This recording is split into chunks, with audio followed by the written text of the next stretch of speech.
Bulletin का आगाज करें और सबसे पहले आपको बताएं, महंगाई ने तो जैसे गरीब से दोस्ती कर ली। बेलगाम महंगाई के कारोबार जारी हैं। आम आदमी के लिए दाल रोटी का हसूल भी हो गया दुश्वार। आटे घी के बाद दालों की कीमतें आसमान पर पहुंच गईं। दाल चना, दाल माश और दाल मसूर की कीमतों में 50 से 80 रुपए तक का होशरुबा इजाफा हो गया है। कारोबार मुतासिर, शहरी और दुकानदार दोनों ही परेशान हैं। आपको बता रहे हैं, बेलगाम महंगाई के कारोबार जारी हैं। आम आदमी के लिए दाल रोटी का हुसूल भी हो गया दुश्वार। आटे घी के बाद दालों की कीमतें आसमान पर पहुंच गईं। दाल चना, दाल माश और दाल मसूर की कीमतों में 50 से 80 रुपए तक का होशरुबा इजाफा। कारोबार मुतासिर, शहरी और दुकानदार दोनों परेशान दिखाई दिए। आए रोज बढ़ती महंगाई ने अवाम को अपने निशाने पर ले लिया। आटे घी और चीनी के बाद दालों की कीमतों में होशरुबा इजाफा हो गया। दाल चना 200 से बढ़कर 280, दाल माश 400 से बढ़कर 480 रुपए किलो हो गई, जबकि दाल मूंग 40 रुपए इजाफे से 280 और दाल मसूर भी 280 रुपए फी किलो में फरोख्त होने लगी। दुकानदार का कहना था कि महंगाई से कारोबार भी मुतासिर हुआ है। महंगाई की वजह से सारे ही परेशान हैं। ये सिर्फ गरीब तबका नहीं, हम दुकानदार भी परेशान हैं। लोगों की कुव्वत खरीद ख़त्म हो चुकी है। हुकूमत को चाहिए कि वो इसकी तरफ तवज्जो दे ताकि लोगों के मसले मसाइल हल किए जाएं। चावलों में कच्ची बासमती 280 से बढ़कर 340 और चावल पक्की बासमती 60 रुपए महंगा होकर 320 रुपए में फरोख्त होने लगा। शहरियों का कहना था कि महंगाई इस कदर बढ़ गई है कि अब कोई चीज कुव्वत खरीद में नहीं रही। इतनी आमदन नहीं जितने अखराजात बढ़ गए हैं। दिहाड़ीदार तबका तो महंगाई की चक्की में पिस गया है। हर बंदा परेशान है। कोई भी चीज़ ऐसी नहीं है। आटे की देखो कितनी लंबी लाइनें हैं, दालें, चावल, हर चीज़ महंगी होगी। सिवा परेशानी के और कुछ नहीं है। और जो ताज़ी कमाने वाला वो तो रुक गया ना। अब ये महंगाई करने वाले का क्या है? इनका काम तो बहुत सारा है। इनको तो किसी भाव भी ले सकते हैं। असल वजह होगी गरीब आदमी की। महंगाई के सताए शहरी हलकों ने हुकूमत से महंगाई के जिन को कंट्रोल करने का मुतालबा किया है। कैमरामैन मोहम्मद फहीम के साथ हसन मलिक, मुल्तान। अब आपको बताएं, डॉलर की कीमत में इजाफे से महंगाई का नया तूफान। चाइना की मोटरसाइकिल, लोडर रिक्शों की कीमतों में होशरुबा इजाफा हो चुका। चाइना मोटरसाइकिल की कीमतों में 3500 से 10,000 का इजाफा। यूनाइटेड कंपनी की जानिब से कीमतों में 6 से 10,000 का इजाफा हुआ है। आपको बता रहे हैं, डॉलर की कीमत में इजाफे से महंगाई का नया तूफान आएगा। चाइना की मोटरसाइकिल, लोडर रिक्शों की कीमतों में होशरुबा इजाफा हो गया है। चाइना मोटरसाइकिल की कीमतों में 3500 से 10,000 का इजाफा हुआ है। यूनाइटेड कंपनी की जानिब से कीमतों में 6 से 10,000 का इजाफा किया गया है। टीबीएम कंपनी ने तमाम मॉडल्स की मोटरसाइकिल्स की कीमतें 6,000 बढ़ा दी हैं।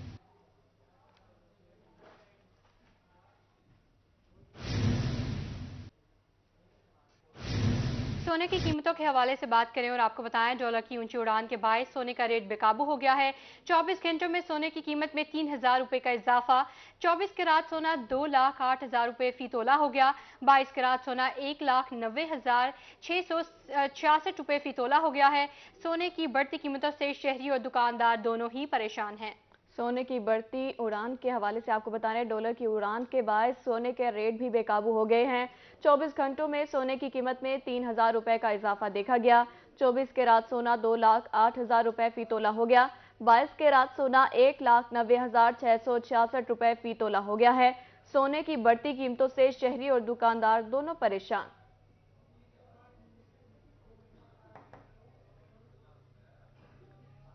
IMF शराइत पर अमल दरामद। ग्रेड 17 से 22 तक के मुलाजमीन को असासे जाहिर करने का नोटिफिकेशन जारी कर दिया गया। सिविल सर्वेंट्स को बैंकों में अपने असासे जाहिर करना होंगे।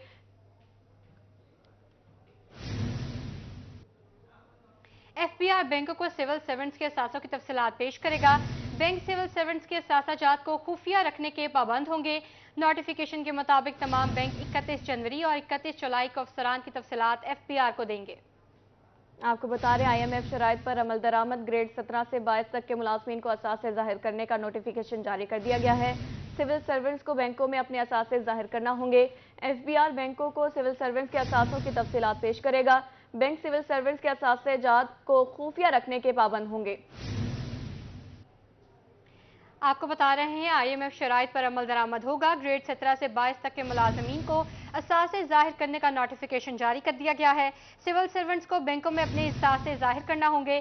FBR बैंकों को सिविल सर्वेंट्स के असासों की तफसीलात पेश करेगा। बैंक सिविल सर्वेंट्स के असासाजात को खुफिया रखने के पाबंद होंगे। नोटिफिकेशन के मुताबिक तमाम बैंक 31 जनवरी और 31 जुलाई को अफसरान की तफसीलात FBR को देंगे। इसी पर बात करने के लिए हमारे साथ मौजूद हैं वकास अजीम जी, आगाह कीजिएगा।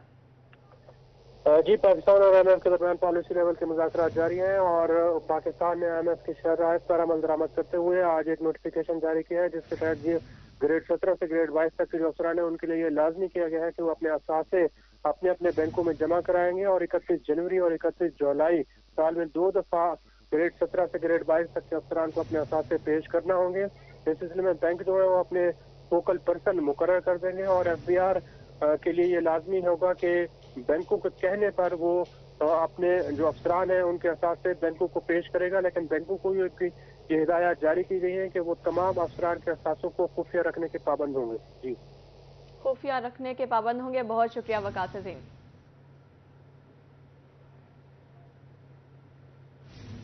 इंतजामिया की नहरी के हवाले से बात करें और आपको बताएं, मैन होल के ढक्कन ज्यादा कीमती या इंसानी जान। मुल्तान शहर के कासिम बेला कैनाल रोड पर मैन होल्स के ढक्कन गायब। सड़क के दोनों तरफ में से 3 से 4 मैन होल्स के ढक्कन गायब हैं। गुज़श्ता 4 रोज से खुले मैन होल्स हादसा का सबब बनने लगे। इलाका मकीन वासा की कारकर्दगी से परेशान है। तफसीलात के लिए इब्राहिम खान की रिपोर्ट देखिए। मुल्तान में वासा की नाकिस कारकर्दगी। शहर के कासिम बेला कैनाल रोड पर खुले मेन होल्स शहरियों को मौत की दावत देने लगे।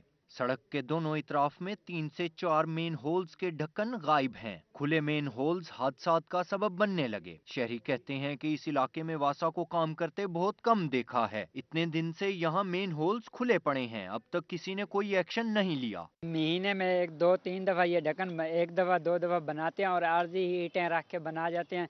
जैसे ही कोई चीज गिरे उसके अंदर ही गिर जाते हैं। वो सवारी भी इसके अंदर गिर जाती है। 2-3 हादसे हो चुके हैं। शहरियों का कहना था कि आए रोज यहाँ खुले मेन होल्स की वजह से हादसात हो रहे हैं। वासा एहलकारों की नाअहली है कि वो ये काम पूरा नहीं कर पा रहे। ये हुकूमत का काम है, ये काम करवाए। ये कटरा ये हादसा हो सकता है, किसी वक्त भी बच्चा गिर सकता है, बड़ा गिर सकता है, ट्रक मोटर वाला गिर सकता है। इलाका मकीनों ने आला हुक्काम से मुतालबा किया है कि कोई जानी नुकसान होने से पहले मेन होल्स के ढक्कन लगवाए जाएं। कैमरामैन राना बिलाल के साथ मोहम्मद इब्राहिम खान, मुल्तान। डेरा Ghazi Khan waste management company के मुलाजमीन तनख्वाहें न मिलने पर सरापा एहतजाज। मुजाहिरीन का कहना है कि 2 माह से तनख्वाहें नहीं दी जा रही। घरों के चूल्हे ठंडे पड़ चुके हैं। मज़ीद जानते हैं आशिर इशफाक की इस रिपोर्ट में। डेरा गाजी खान में वेस्ट मैनेजमेंट कंपनी के मुलाजमीन तनख्वाहें न मिलने पर सरापा एहतजाज। मुलाजमीन ने एहतजाज करते हुए तनख्वाहों की अदायगी के लिए नारेबाजी की। मुजाहिरीन का कहना था कि 2 माह से तनख्वाहें नहीं दी गयी, 7 माह से बकाया जात नहीं दिए जा रहे, घरों में फाके पड़ चुके। इतनी महंगाई हो रही है, हमारे 2 माह की जो तनख्वाहें रुकी हुई हैं, हम गरीब आदमी क्या करें। और महंगाई हर सर चढ़ के अरूज पर है। 150 रुपए किलो आटा है, 150 रुपए किलो दूध है। क्या खाएं क्या पिए, सब्जी का नाम नहीं पूछ सकते। 2 महीने की तनख्वाह नहीं मिली हमें, इसी वजह सारे इंतजाज में हैं। अब CO साहब को गुजारिश करते हैं कि हमें 2 महीने की फिर वो तनख्वाहें दी जाएं। हमारा ये बुनियादी हक है, तनख्वाहें के बगैर हमारा गुजारा नहीं है। वेस्ट मैनेजमेंट कंपनी के मुलाजमीन का कहना था तनख्वाहें न मिलने से घरों के बिजली के बिल्स भी अदा नहीं कर सके। हमें फौरी तनख्वाहें अदा की जाएं। हमारे बच्चे भूखे, हम कैसे काम करें। हमारे बच्चे बोलते किराए के मकान है, बिजली के बिल काट गए। अभी हम क्या करें, मजबूरी से अभी हम इधर ही इल्तिजा कर रहे हैं। ये हमारी कोई बात भी नहीं सुनता। मुश्किलात है सर, कहीं किराया देवने बिजली बिल कोई माफ तो नहीं करे, माफ डाले माफ करे। मीटर काप गिन कई लोग मीटर कपीज गए, इतना ताकत है बन मजबूर है। सफाई मुलाजमीन का मजीद कहना था महंगाई के बायस बगैर तनख्वाहों के गुजारा मुश्किल है। तनख्वाहें ना दी गई तो काम भी नहीं करेंगे। कैमरामैन वकारुल हसन के साथ आशिर इशफाक, रोही, डेरा गाजी खान। अब आपको अफसोसनाक खबर से आगाह करें तो उनसा शरीफ बस्ती कलेरी में 1 माह में 2 कत्ल के मुलजमान की अदम गिरफ्तारी पर वर्सा का एहतजाज। मुजाहिरीन की आला हुकाम से इंसाफ की अपील। पुलिस की जल्द मुलजमान की गिरफ्तारी को यकीन दहानी। मुजाहिरीन का क्या कहना है, आपको सुनवाते हैं। मसला है आज को 4 बार पहले सारा जवान कत्ल थी गए, तो उन्हें मुलजिम हाली तक गिरफ्तार नहीं थे। ना कोई पुलिस तामन करनी पई है, ना कोई रेट मरनी पई है। उन्हें तुरंती में वजन माल भी खड़े थिया।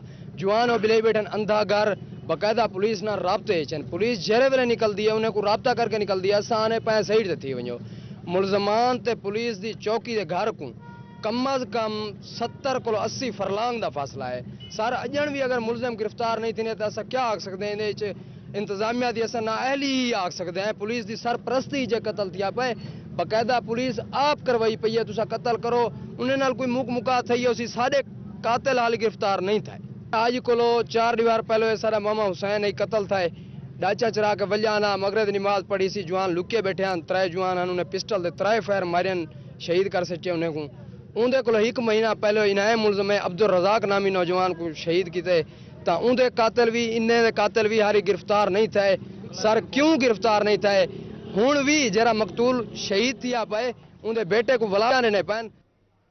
अब आपको बताएं मुल्क में दहशतगर्दी के खतरात के पेश नज़र security high alert. Commissioner DG Khan doctor Nasir Mahmood Bashir की ज़ेर सदारत इजलास अमनो अमान सिक्योरिटी और दीगर मामलात का जायजा लिया गया।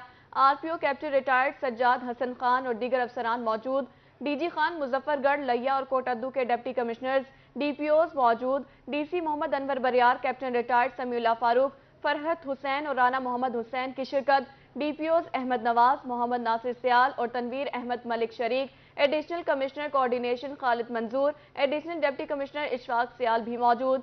एसीआर मोहम्मद आमिर जलवानी एसीजी हयात अख्तर और दीगर मौजूद। डीजी खान डिवीजन में फोर्सेस की पिकेट्स चेक पोस्ट और नाकों की तादाद बढ़ा दी गई। हसास तंसीबात और इबादत गाहों पर भी फोर्सेस की नफरी में इजाफा कर दिया गया। फोर्सेस को बुलेट प्रूफ जैकेट्स हेलमेट्स और जदीद टेक्नोलॉजी फराहम। डिवीजन और जिले के दाखिले और खारजी रास्तों पर चेकिंग बढ़ा दी गई है। होटल सराय किराए इमारतों पर चेकिंग मजीद सख्त करने के अहकामात भी जारी कर दिए गए।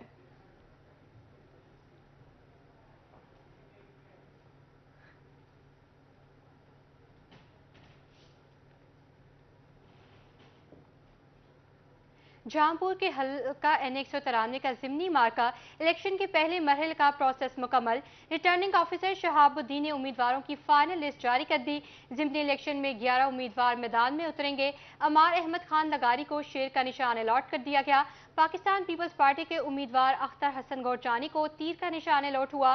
पाकिस्तान तहरीक इंसाफ के मोहम्मद मोहसिन लगारी को बल्ले का निशान दिया गया है। तहरीक लब्बैक पाकिस्तान के महमूद अहमद नक्शबंदी को क्रेन का निशान अलॉट हुआ है। N193 की निशिस्त सरदार जाफर खान लगारी की वफात पर खाली हुई थी। N193 पर इलेक्शन 26 फरवरी को होंगे।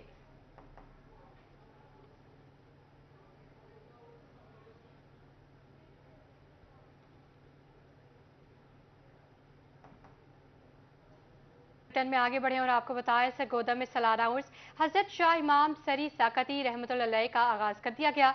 इफ्तिताह पीर सूफी मोहम्मद आसिफ शाह नकीबी ने किया। उसकी तकरीबात 2 रोज तक जारी रहेंगी। मजीद जानते हैं शेख उस्मान से। शेख उस्मान से हमारा राब्ता मुनक़ता हो चुका है, राब्ता बहाल करने की कोशिश करेंगे। आपको बता रहे हैं सरगोदा में सालाना उर्स हजरत शाह इमाम सरी सकती का आगाज कर दिया गया। इफ्तिताह पीर सूफी मोहम्मद आसिफ शाह नकीबी ने किया। उर्स की तकरीबात 2 रोज तक जारी रहेंगी।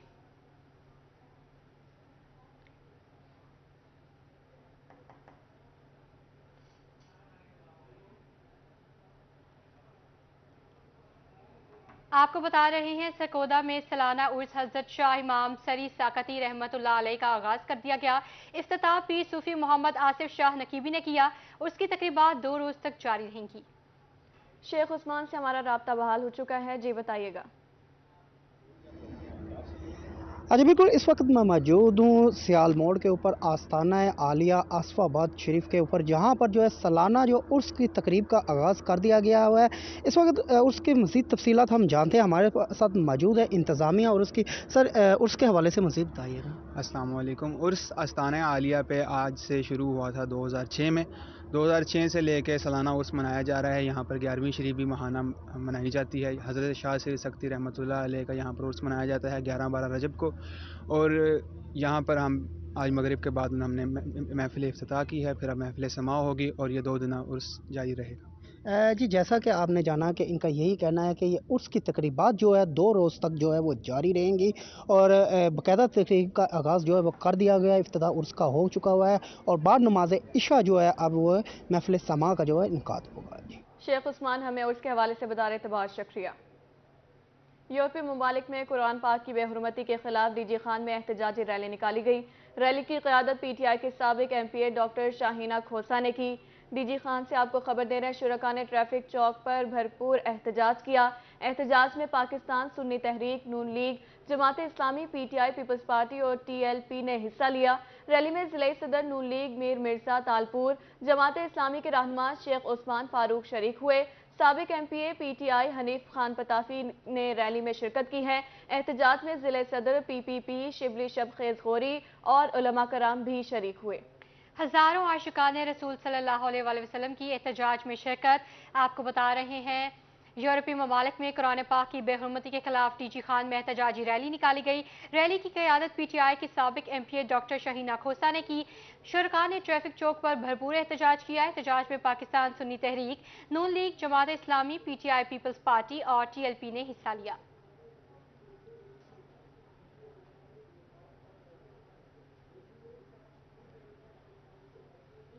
डीजी खान में 5 फरवरी को यौम कश्मीर भरपूर अंदाज में मनाया जाएगा। कश्मीरी भाइयों से इज़हार यकजहती के लिए तकरीबात का इनेकाद किया जाएगा। कश्मीरियों पर भारतीय मुजालिम के खिलाफ दुनिया भर में आवाज़ बुलंद की जाएगी।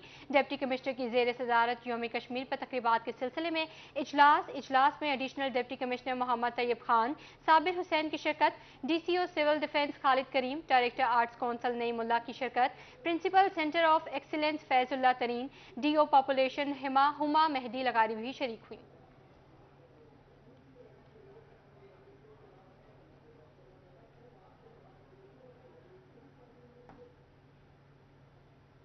रहीम यार खान के कच्चा में डाकू के साथ मुकाबले में जख्मी होने वाला अहलकार मोहम्मद आमिर सेहतियाब। मोहम्मद आमिर ने सेहतियाबी के बाद DPO अख्तर फारूक से मुलाकात की।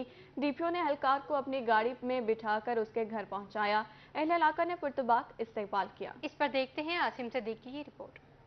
रहीम यार खान में डाकुओं से मुकाबला में जख्मी होने वाला अहलकार सेहतयाब होकर DPO ऑफिस पहुंच गया। मोहम्मद आमिर को कच्चा में डाकुओं के साथ मुकाबला में सीने पर गोली लगी थी। DPO अख्तर फारूक ने जख्मी मोहम्मद आमिर का पुरतपाक इस्तकबाल किया और इसको सीने से लगाया। DPO का कहना था कि कच्चा में जवानमर्दी के साथ डाकुओं का मुकाबला करने वाले अहलकारों पर फख्र है।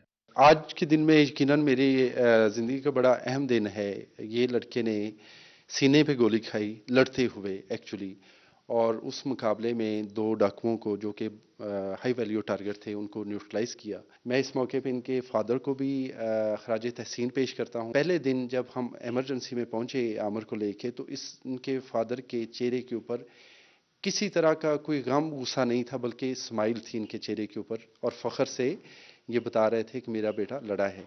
मोहम्मद आमिर का हौसला भी बुलंद था। इसका कहना था कि DPO अख्तर फारूक जैसा कप्तान हो तो वह कैसे कम हौसला हो सकते हैं। दराय सिंध के कच्चा में कुछ अर्सा कबल डाकुओं के साथ मुकाबला में मोहम्मद आमिर और इसके 2 साथी एहलकार गोलियों से जख्मी हुए थे। सर, अगर DPO साहब जैसे ऑफिसर हमें कमांड करते रहे ना, तो हमें कोई भी परेशानी नहीं है। हम इन डाकुओं को जितनी जल्दी हो सकेगा हम इनको मंतकी अंजाम तक पहुंचा देंगे। अगर ऐसे ऑफिसर हमें कमांड करते रहे, हमारा हौसला बुलंद रहेगा।